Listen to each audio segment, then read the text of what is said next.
جو لوگ اللہ پر ایمان لائیں کہیں کہ ہمارا رب اللہ ہے، پھر اس پر جم جائیں، ان پر فرشتوں کا نزول ہوتا ہے، نہ کوئی غم کرو نہ خوف، خوشیاں مناؤ جنت کی جس کا تم سے وعدہ کیا گیا تھا۔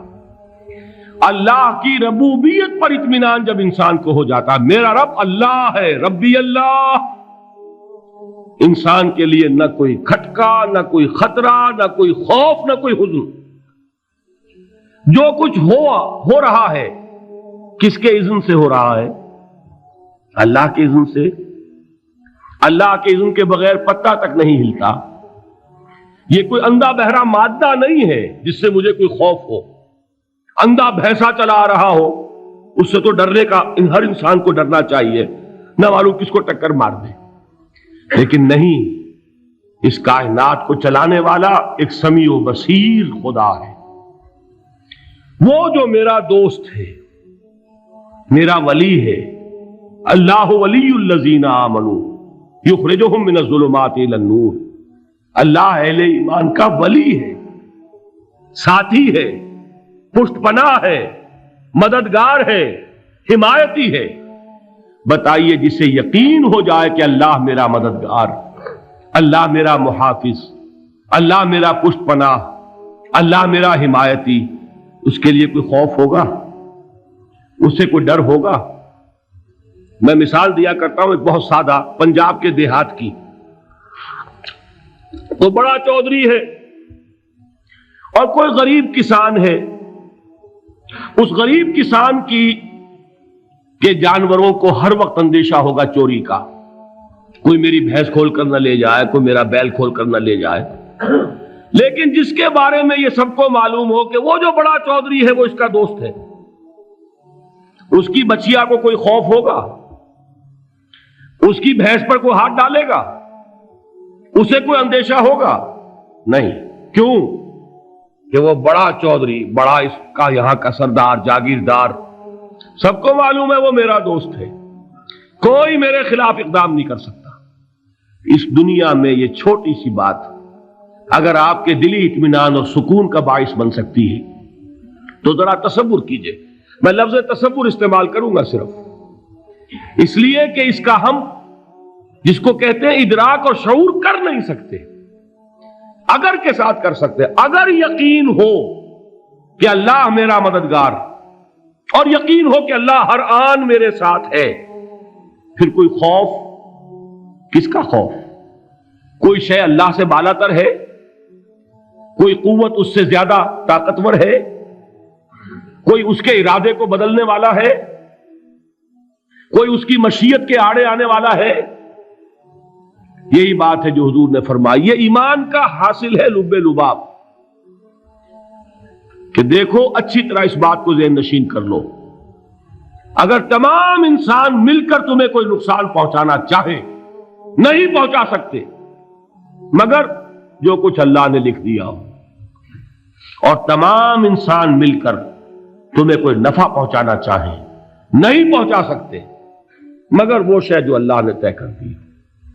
آپ پھر میں کہوں گا ذرا طاری کیجئے، اسے فرض کیجئے، اسے سوچئے، اگر اس حدیث پر ہمارا دل ٹھکا ہوا ہو تو کسی سے ڈر ہوگا؟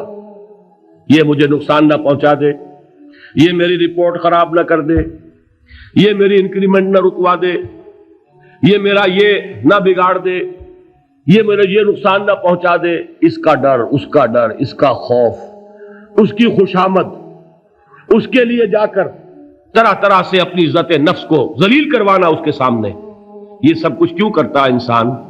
جب سمجھتا ہے کہ اس کے ہاتھ میں میرا کوئی نفع ہے، اس کے ہاتھ میں میرے لیے کوئی ضرر ہے، یہ مجھے کوئی گزن پہنچا سکتا ہے، یہ مجھے کوئی نقصان پہنچا سکتا ہے، یہ میرا کوئی کام بنا سکتا ہے، یہ میری کوئی ضرورت پوری کر سکتا ہے، اسی کا نام شرک ہے۔ جہاں آپ نے یہ سمجھا کہ غیر اللہ کے اندر کوئی طاقت موجود ہے، وہی شرک ہے۔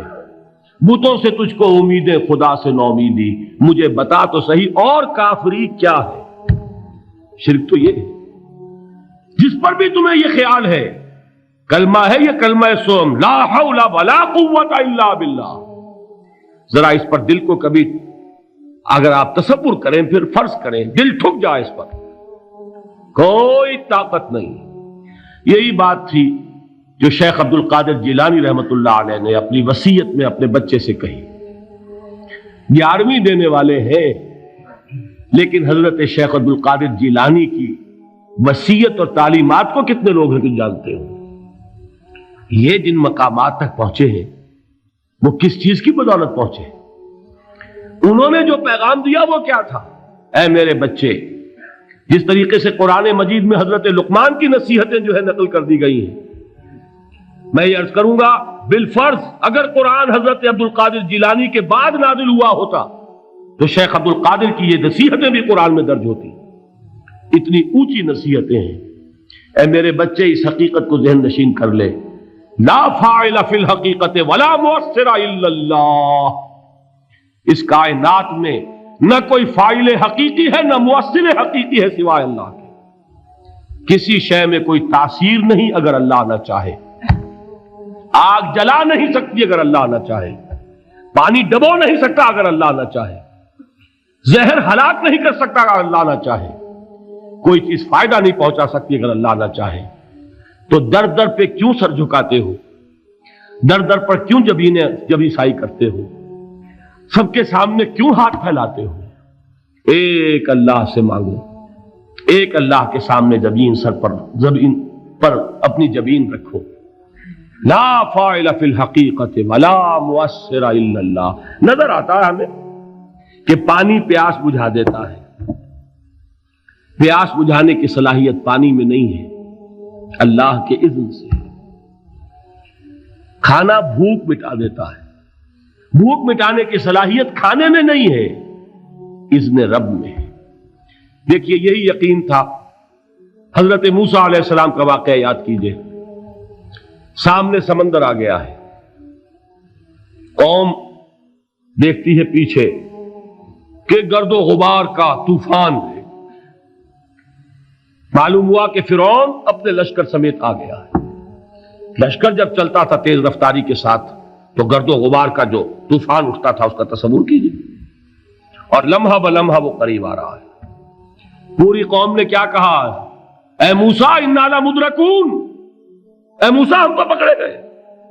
قرآن مجید نے تو یہاں وہ باتیں نہیں لکھی ہیں، لیکن تورات میں یہ درج ہے کہ بنی اسرائیل جھگڑنے لگے، دست و گریبان ہو گئے موسیٰ کے ساتھ۔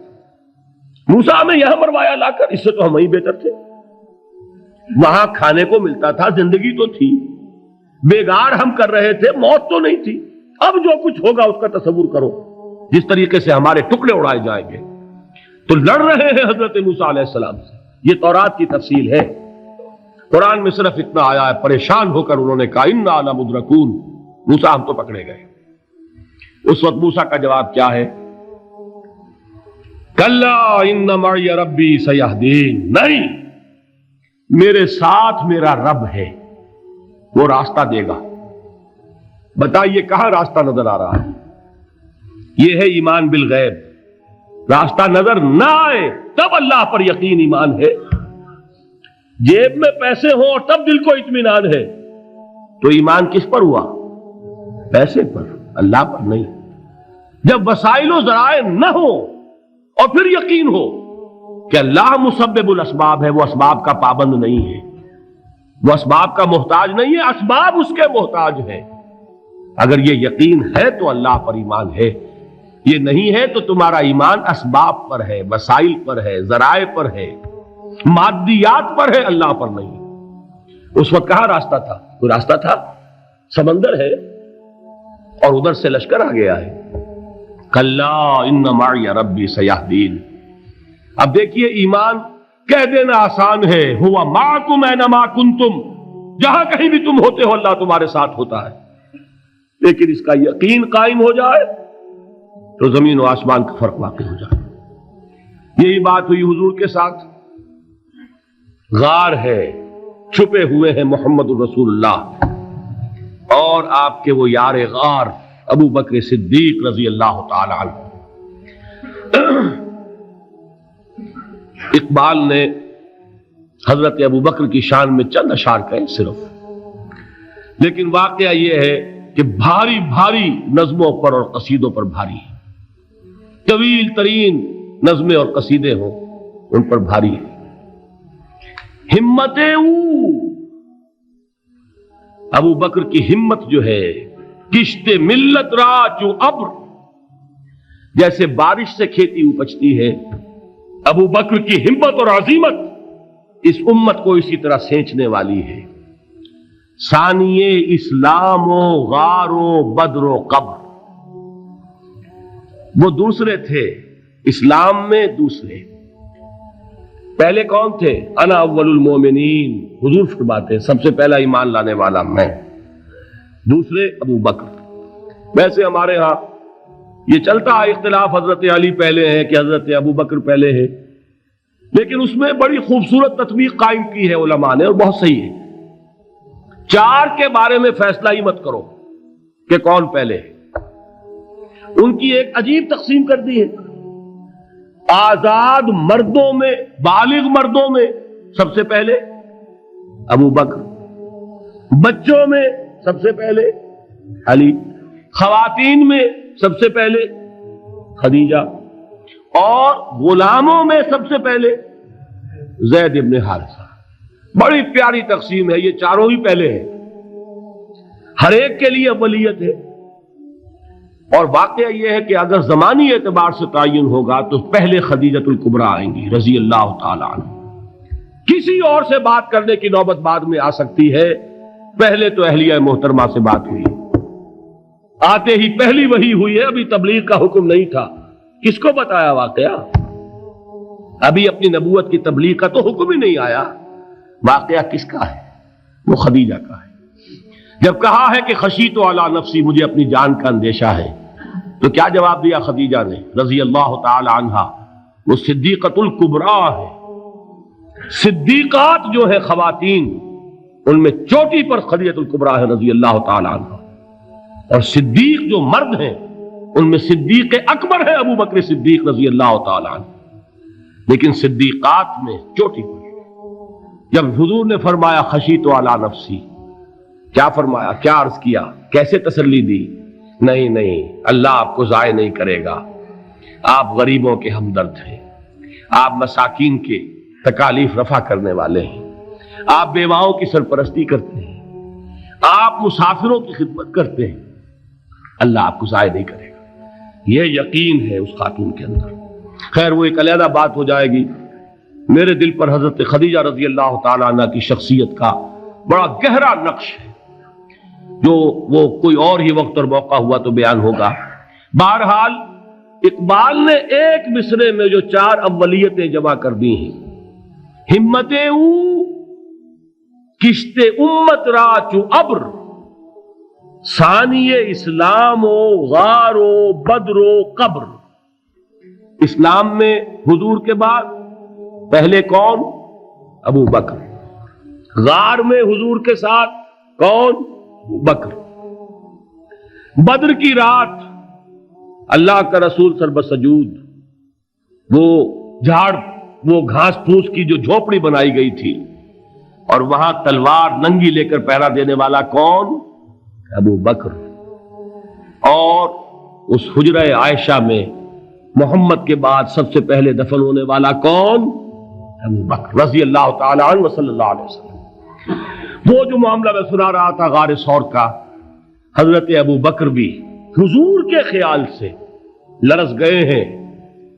آپ کو یاد ہوگا کہ جا کر پہلے تمام جتنے سوراخ تھے انہیں بند کیا ہے، ایک سوراخ رہ گیا تھا جس کو بند کرنے کے لیے کوئی کپڑا نہیں تھا، وہاں اپنی ایڑی رکھی ہے، تب کہا ہے حضور سے تشریف لائیے، اور اپنے زانو پر حضور کو لٹایا ہے، اور وہاں کسی موذی جانور نے کاٹا ہے، حضور کی آنکھ لگ گئی تھی، اس وقت اس بل کے اندر جو بھی بچھو ہے کیا ہے واللہ عالم، اس نے کاٹا ہے، اس کی تکلیف کی وجہ سے ابو بکر کی آنکھوں سے آنسو ٹپک گئے، حضور کے چہرے مبارک پر پڑے ہیں، تو حضور جاگے ہیں، معاملہ کیا ہے؟